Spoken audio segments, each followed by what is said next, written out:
Ovo tijesto se može pripremati sa suhim ili sa svježim kvascem. Ne mijesi se, već se miksa, može ručno ili još lakše u mikseru. Ma čak i najveći amater u kuhinji će dobiti prekrasan krajnji proizvod. Za malo novaca dobijete baš puno, pa je idealno za neka veća druženja. Puno prozračnih rupica, mekano je da valjda mekše ne može biti. Zaista je prefino, nešto kao kombinacija krafni i pice, eto tako bi opisao okus. Obzirom na veću količinu, ako vas nema toliko, ono što ostane možete zamrznuti i konzumirati u narednih mjesec dana. Uzimate iz dubokog zamrzavanja onoliko koliko vam je potrebno, kratko zapeći i opet je kao da je izašlo iz pećnice. Pa krenimo s receptom. 1,5 decilitar pasirane rajčice, malo papra, pola male žličice šećera, prstohvat soli, prstohvat sušenog bosiljka ili barem origana, 1 velika žlica ekstra djevičanskog maslinovog ulja, može i suncokretovo.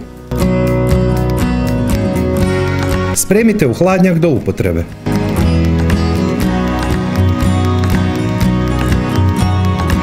Pola standardne kocke svježeg digo kvasca, znači ukupno stavljate oko 20 grama. Ili paketić suhog digo kvasca, znači 7 grama.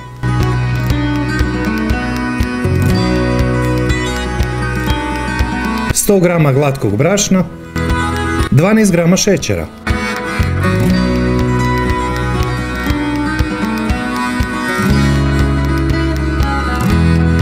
3 decilitra mlake vode, znači nikako ne smije biti vruća.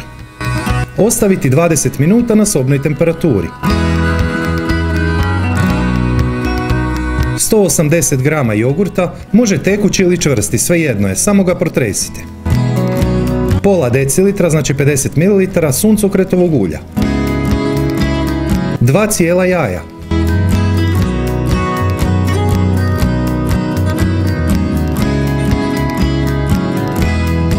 450 grama istog brašna, 10 grama soli,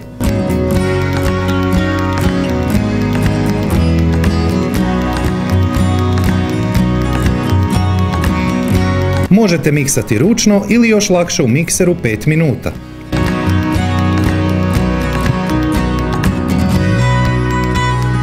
Onu veću standardnu tepsiju ili protvan dimenzije 40 x 30 ili puta 35 cm namastiti i pobrašniti, a višak brašna maknuti, to jest otresti.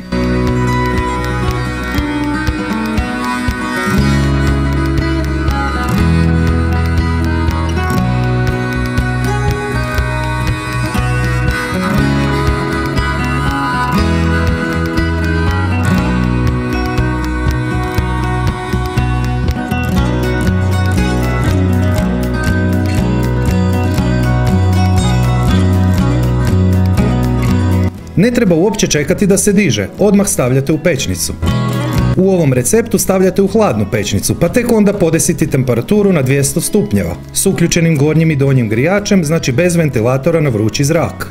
Peći ukupno 35 minuta, računavši od trenutka kada ste stavili u hladnu pećnicu. Origano. Ispod svakog mog videa je pisani recept, popis sastojaka, postupak i savjeti koji nisu stali u video, ali i preporuke za brojne slične recepte koje ste možda propustili, a stvarno bih volio da ih isprobate.